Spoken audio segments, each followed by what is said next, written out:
अस्सलाम वालेकुम नाजरीन, आप देख रहे हैं इदराक न्यूज़। आइए डालते हैं आज की ताज़ा खबर पर एक नज़र। చేశాము కంప్లైంట్ వచ్చి చిత్తనూరి రవికుమార్.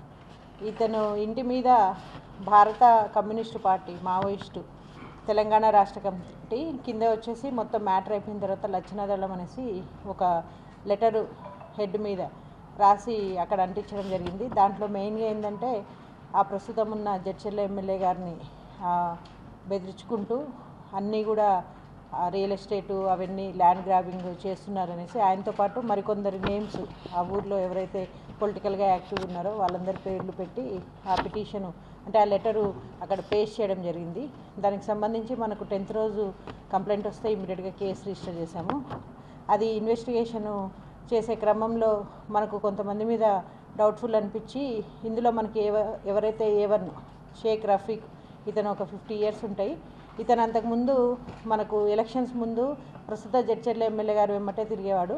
దాని తర్వాత అతను అంటే ఆయనతో తిరగడం వల్ల నాకేమీ ఆర్థికంగా లాభం లేదు, నేను అనుకున్నట్లు జరగట్లేదు అనేసి అతను వేరే పార్టీలో జాయిన్ అవ్వడం జరిగింది. ఫర్దర్గా ఇప్పుడున్న ఎమ్మెల్యే గారు గెలిచారు.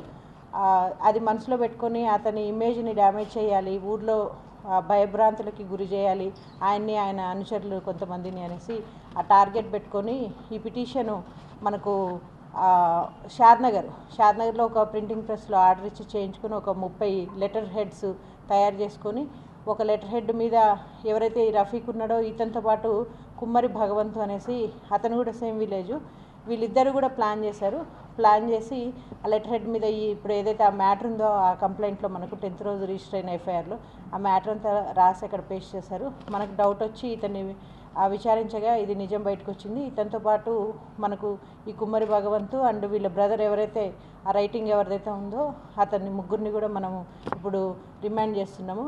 ఇది కాకుండా ఎవరి ద్వారా ప్రింట్ చేయించుకున్నాడు, ఎక్కడ ప్రింట్ చేయించుకున్నాడు, ఇంకా వేరే లెటర్స్ కూడా ఏమైనా ఆల్రెడీ రాసి పెట్టుకున్నారా, ఇవన్నీ కూడా ఫర్దర్ ఇన్వెస్టిగేషన్ మనము పోలీస్ కస్టడీకి తీసుకొని చేయాల్సింది ఉంది. ఫర్దర్ ఇన్వెస్టిగేషన్ పెండింగ్లో ఉంది.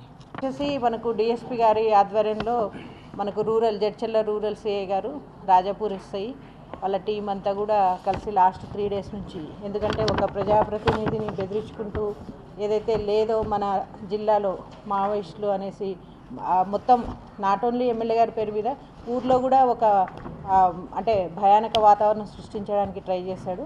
దానికి సంబంధించి ఇలాంటివి ఎవరు కూడా చేయొద్దు, ఏ చిన్నది ఉన్నా కూడా చట్టపరంగా ఖచ్చితంగా మహబూబ్నగర్ జిల్లా పోలీసులు చట్టపరంగా చర్య తీసుకుంటారనేసి ఈ సందర్భంగా తెలియజేస్తున్నారు.